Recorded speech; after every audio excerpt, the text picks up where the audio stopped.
Efendim hayırlı sabahlar. Hayırlı sabahlar. Hayırlı sabahlar Özlem Hanım. Efendim günaydın, hayırlı sabahlar. AK Parti Genel Merkez'den Halk İlişkiler ve Sivil Toplum Başkanlığı adına Sayın Cumhurbaşkanımızın selamlarıyla sizlere hayırlı bayramlar diliyorum arkadaşlarımızla beraber. Nasılsınız, iyi misiniz? Hamdolsun. Çok teşekkür ederim Özlem Hanım. İyiyiz. Allah'a hamdolsun. Bu bayram 2 yıl aradan sonra pandeminin hafiflemesiyle millet olarak bir nefes almanın sururunu yaşıyoruz doğrusu. Allahu Teala hem bize hem dünyada hiçbir memlekete bir daha bu tür musibetler göstermesin. Onun dışında Allah'a şükür güzel bir bayram geçti. Sizler de iyisiniz inşallah. Elhamdülillah aynen biz de işte bütün teşkilatlarımız sahadaydık öyle söyleyeyim. Şimdi de malum Ramazan boyunca bütün teşkilatlarımızla çok yoğun bir süreç geçirdik. Gençlik kollarından sorumlu Genel Başkan Yardımcımız dün bile Eskişehir, Bursa, İzmir taraflarında programlardaydı. Genel Başkan aynı şekilde bütün teşkilat sahada. Gençlik kollarımız öyle. Bu güzel halin, bu güzel sürecin önümüzdeki süreçte Türkiye'nin diğer sorunlarının çözümüne de yansımasını temenni ediyoruz. Malum Türkiye'de bir ekonomik kriz gibi bir şey devam ediyor hali. Gerçi küresel çapta da bir ekonomik sorun, sıkıntı var. Ama Türkiye'de biraz daha fazla ağır hissediliyor bu.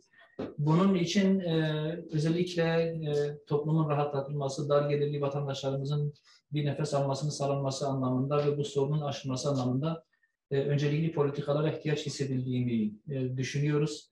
Öncelikli olarak bu yüksek enflasyon karşısında eriyen maaşların düzeltilerek insanlarımızın rahatlatılması anlamında acil bazı eylem planlarına ihtiyaç var sanki.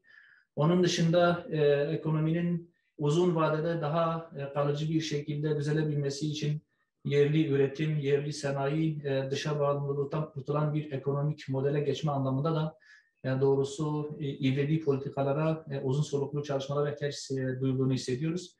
Bu bayramdaki güzelliğin önümüzdeki süreçte bu tür politikalarla yansımasını temenni ediyoruz. Malum pandemiyle beraber dünyada bütün üretim süreçleriyle alakalı bambaşka bir modele geçildi. Yani önceden herkesin her şeyi üretmesine ihtiyaç olduğu düşünülmeyen, kim neyi üretiyorsa kendi arasında satabildiği, paylaşabildiği bir düzenden bahsediliyordu. Özellikle başta Avrupa Birliği olmak üzere.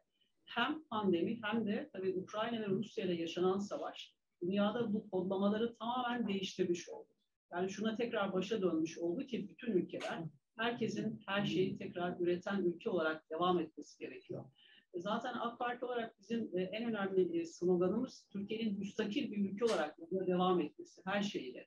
Ya bu savunma sanayinden tarıma kadar pek çok sektörde böyle. Dünyada yaşanan ağır bir ekonomik kriz var. Aynı şekilde Türkiye'de de bunu hissediyoruz. Bu krizin bazı yansımaları var.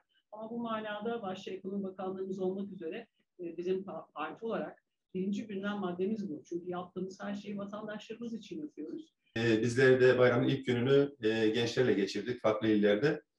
Bizler de parti olarak hem maddi hem manevi olarak kalkınabilecek, topluma faydalı olabilecek ve özellikle de geleceğimizi inşa etmede önemli bir faktör olan gençliğimizin sağlıklı yetişmesi hususunda bu Ramazan boyunca farklı etkinlikler yaptık. Temel hedefimiz bu. Gelecek anlamında daha sağlıklı, huzurlu bir ortamın gençlere oluşturulması açısından projeler ve çalışmalar yürütüyoruz. İnşallah hep beraber umutsuz gençlikten uzaklaşarak daha çok umut vaat eden, nitelikli, kalifiyeli bir gençliğin oluşmasını hepimiz temenni ediyoruz. Şehzade Bey, sizin şahsınıza, Hür Dava Partisi kardeşlerimize, her birinize hayırlı bayramlar diliyorum. Sayın Genel Başkan'a, Sayın Cumhurbaşkanımıza da, partinize, partili camiamıza ve Türkiye'deki bütün insanlarımıza hayırlı bir Ramazan bayramı diliyorum. Teşekkür ederiz. Ben teşekkür ederim Özlem Hanım. Bu vesileyle Genel Başkan Sayın Zekeriya Bey'in de özellikle Sayın Cumhurbaşkanımıza, sizlere ve bütün AK Parti'ye selamlarını ve bayram tebriğini iletiyorum.